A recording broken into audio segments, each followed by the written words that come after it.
വയനാട്ടിൽ കേന്ദ്ര സംഘം തുടരുന്നു. കേന്ദ്ര സംഘത്തിന്റെ തെരച്ചിലും തുടരുന്നു എന്നുള്ളതാണ് മറ്റൊരു പ്രധാനപ്പെട്ട വാർത്ത. അതാണ് വയനാട്ടിലെ ഇന്നത്തെ ഒരു അപ്ഡേറ്റ്. എസ് വിനേഷ് കുമാർ ഏറ്റവും പുതിയ വിവരങ്ങൾ പങ്കുവെക്കും. വിനേഷ്, കേന്ദ്ര സംഘം വയനാട്ടിലുണ്ട്.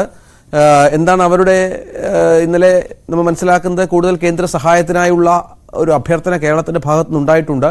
ഇവരുടെ റിപ്പോർട്ട് അനുസരിച്ചാണ് സഹായത്തിലേക്ക് കാര്യങ്ങൾ എത്തുക. എന്തൊക്കെയാണ് വിവരങ്ങൾ?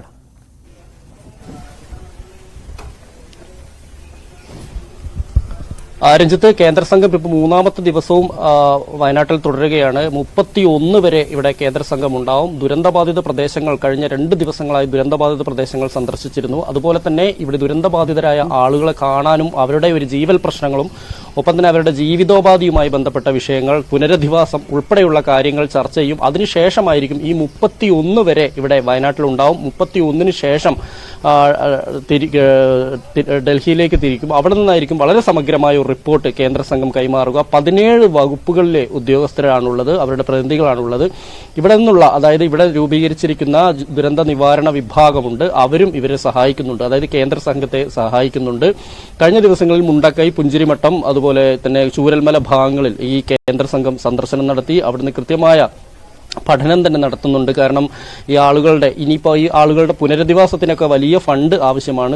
സംസ്ഥാന സർക്കാർ അത് തന്നെയാണ് 2000 കോടി രൂപയുടെ ഒരു പാക്കേജാണ് സംസ്ഥാന സർക്കാർ ആവശ്യപ്പെടുന്നത്. അത് നടപ്പാക്കി അത് വാങ്ങിച്ചെടുക്കുക എന്നുള്ളൊരു ലക്ഷ്യം കേരളത്തിന് ഉണ്ട്. അത് കേന്ദ്ര സർക്കാരിന്റെ ഭാഗത്ത് നിന്ന് അത്തരത്തിലൊരു ധനസഹായം ലഭിക്കണമെങ്കിൽ കേന്ദ്ര സംഘം കനിയണം. കേന്ദ്ര സംഘത്തിന് ഈ വലിയ ഒരു മഹാദുരന്തമാണ് ഇവിടെ ഉണ്ടായിട്ടുള്ളത്, വയനാട്ടിൽ ഉണ്ടായിട്ടുള്ളത് എന്ന് ബോധ്യപ്പെട്ടിട്ടുണ്ട്. അതിന്റെ അടിസ്ഥാനത്തിൽ അവർ നൽകുന്ന റിപ്പോർട്ട് അനുസരിച്ചായിരിക്കും സഹായം ലഭ്യമാവുക.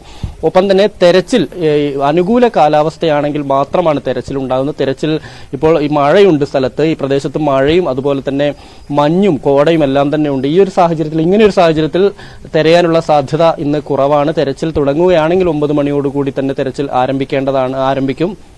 പക്ഷേ ഈ ഒരു പ്രതികൂല കാലാവസ്ഥയിൽ ഒരു പക്ഷേ തെരച്ചിൽ ഉണ്ടാവാനുള്ള സാധ്യത ഇല്ലെന്നാണ് അറിയാൻ കഴിയുന്നത്.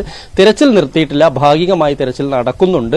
അതുകൊണ്ട് തന്നെ ഈ ആളുകൾ ചൂണ്ടിക്കാണിക്കുന്ന സ്ഥലങ്ങളിൽ, അതായത് ചില സ്ഥലങ്ങളിൽ തെരച്ചിൽ നടത്തണം എന്ന് ജനങ്ങൾ, അതായത് പ്രദേശവാസികൾ ആവശ്യപ്പെടുന്ന സ്ഥലങ്ങളിൽ മാത്രമാണ് തെരച്ചിലുള്ളത്. ഇങ്ങനെ തെരച്ചിൽ നടത്തിയപ്പോൾ കഴിഞ്ഞ ദിവസങ്ങളിൽ ചില ശരീരാവശിഷ്ടങ്ങൾ, അതായത് ചില അസ്ഥിക്കൂടങ്ങളും മറ്റും ലഭിച്ചിരുന്നു. ഇത് മനുഷ്യന്റേതാണോ മൃഗങ്ങളുടേതാണോ എന്നുള്ളൊരു പരിശോധന നടത്തിയപ്പോൾ മനുഷ്യരുടേതാണെന്ന് കണ്ടെത്തുകയും ചെയ്തതാണ്. ഇങ്ങനെ മാത്രമാണ് ഇപ്പോൾ ലഭിച്ചുകൊണ്ടിരിക്കുന്നത്. അതും ചൂരൽമലയിലോ മുണ്ടക്കയിലോ പ്രധാന ഈ ഉരുൾപൊട്ടി ഇറങ്ങിയ സ്ഥലങ്ങളിലല്ല, മറ്റുള്ള സ്ഥലങ്ങൾ, നിലമ്പൂർ കാടുകളോട് ചേർന്നുള്ള പ്രദേശങ്ങളിലും ചാലിയാറിനോട് ചേർന്നുള്ള പ്രദേശങ്ങളിലും നിന്നുമാണ് ഇത്തരത്തിലുള്ള ശരീരാവശിഷ്ടങ്ങൾ ലഭിക്കുന്നത്. അതെന്തായാലും ഇതിന്റെ തെരച്ചിൽ ഭാഗികമായി ആണെങ്കിൽ പോലും തുടരും എന്ന് തന്നെയാണ് മന്ത്രി AK ശശീന്ദ്രൻ കഴിഞ്ഞ ദിവസം വ്യക്തമാക്കിയത്.